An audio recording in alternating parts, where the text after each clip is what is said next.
I had just finished my shift at a small supermarket where I worked as a cashier. It was the last day of the month and we had many customers because people were buying groceries after receiving their salaries. I closed late that evening. By the time I left the store, it was almost midnight.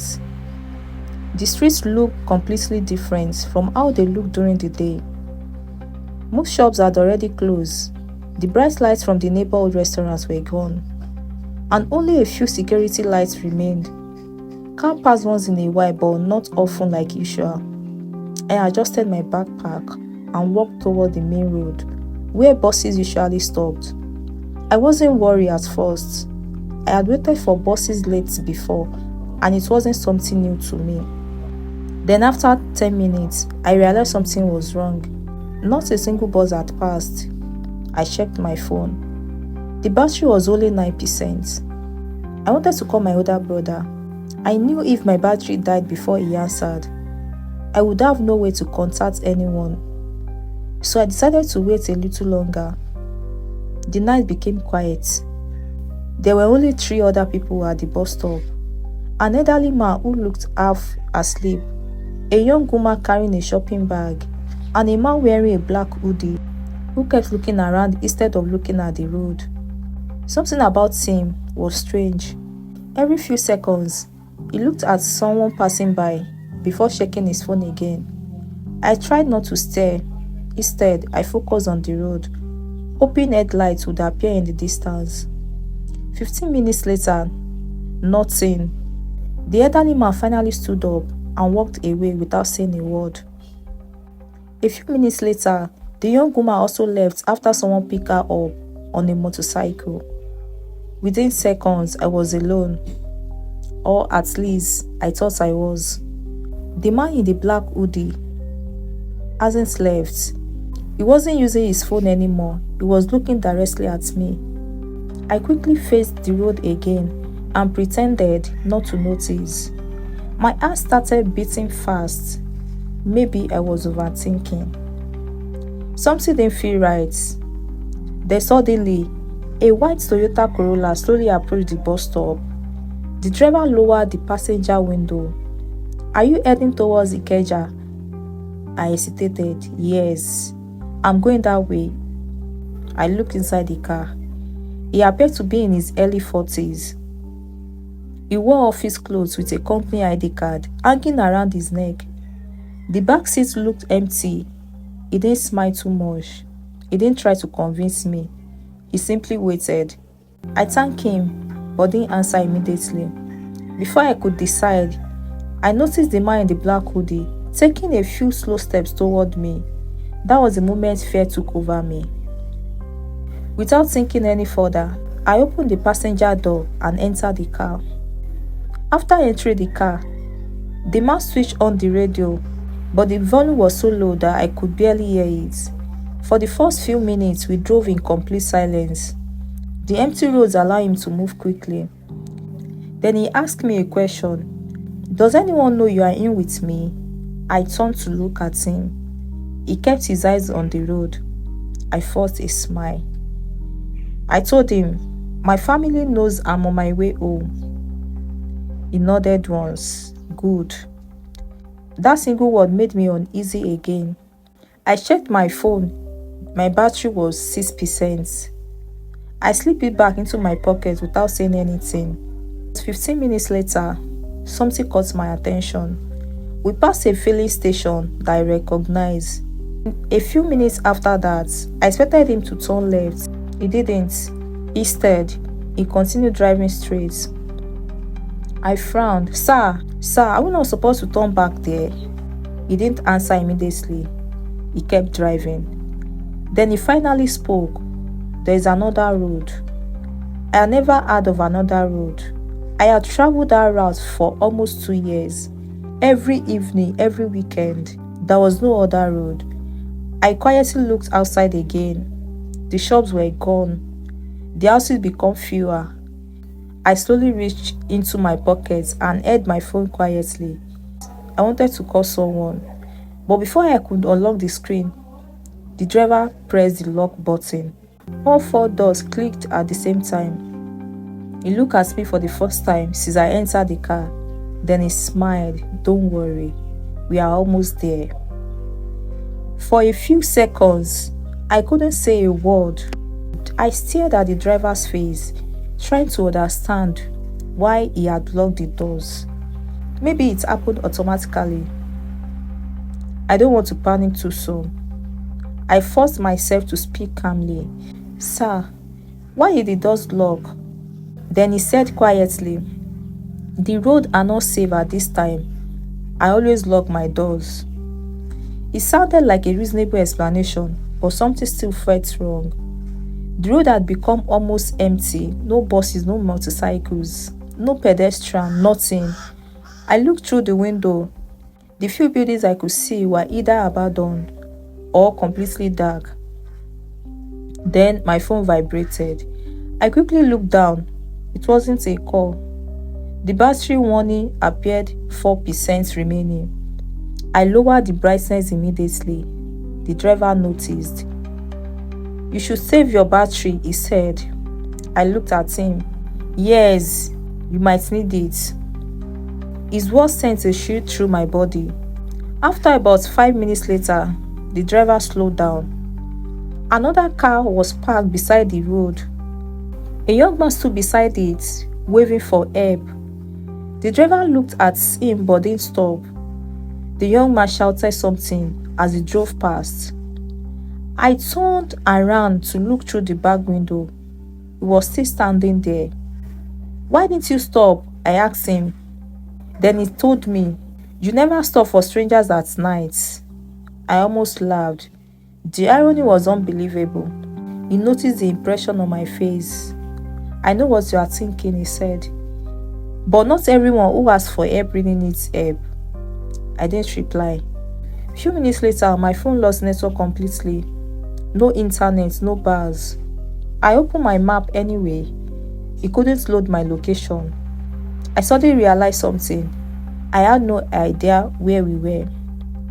The silence inside the car became heavier. The driver no longer tried to make conversation. His eyes remained fixed on the road. Mine kept moving from the dashboard to the side mirror. I asked him, "What exactly do you do for work?" He told me he's a security consultant.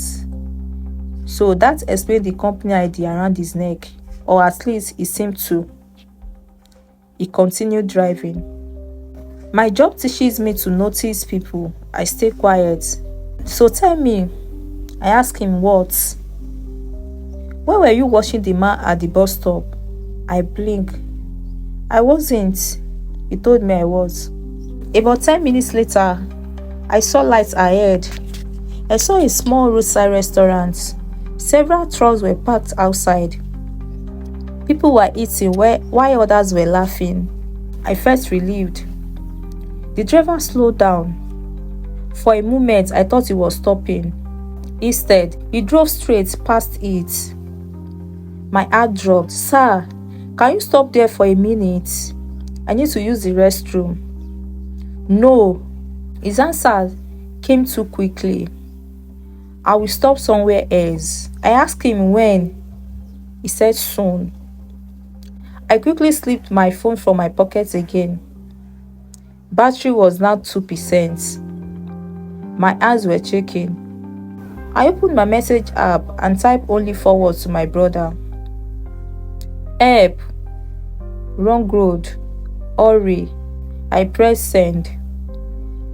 The loading circle kept spinning. No signal. The message refused to leave my phone. At that exact moment, the driver reached across the dashboard, picked up his own phone, looked at the screen, and his expression changed completely. He pressed the brake gently. The car rolled to a stop on the side of the lonely road. Then he turned towards me. His voice was calm, but this time there was no smile. "We have a problem." The word hit me harder than I expected. "Sir, what happened?" I asked. Instead of answering me, he stared at his phone for a few more seconds. Then he placed it face down on the dashboard. My younger brother has been trying to call me. I didn't understand why that was a problem. So, answer him now. I can't. Why? He kept calling because he thinks I am in danger. I frowned. Why would he think that? The driver took a deep breath before speaking. I was supposed to reach home almost an hour ago. He looked genuinely worried. Then he added, he knows I never take these routes unless something is wrong. For the first time since I entered the car, I noticed sweat on his forehead. He wasn't acting confident anymore. He looked tense, almost frightened. Before I could ask another question, headlights appeared behind us. A black SUV slowed down as it approached. The driver looked into his side mirror. His face changed instantly. Oh no. He started the engine again. What is it? I asked. Fasten your seatbelt properly. The SUV stopped for a second, then began following us.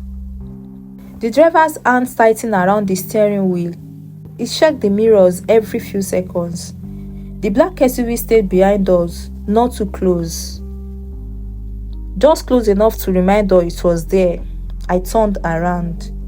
I think they are just driving the same direction. I hope so, he said. His voice didn't sound convinced. He continued for another few minutes. Every turn we made, the SUV made the same turn. Every time we slowed down, he slowed down too. They have been following me since I left work. I stared at him. What? I noticed them earlier, but I wasn't sure. Why didn't you tell me? Because I didn't want to scare you. My heart began racing again. Who are they?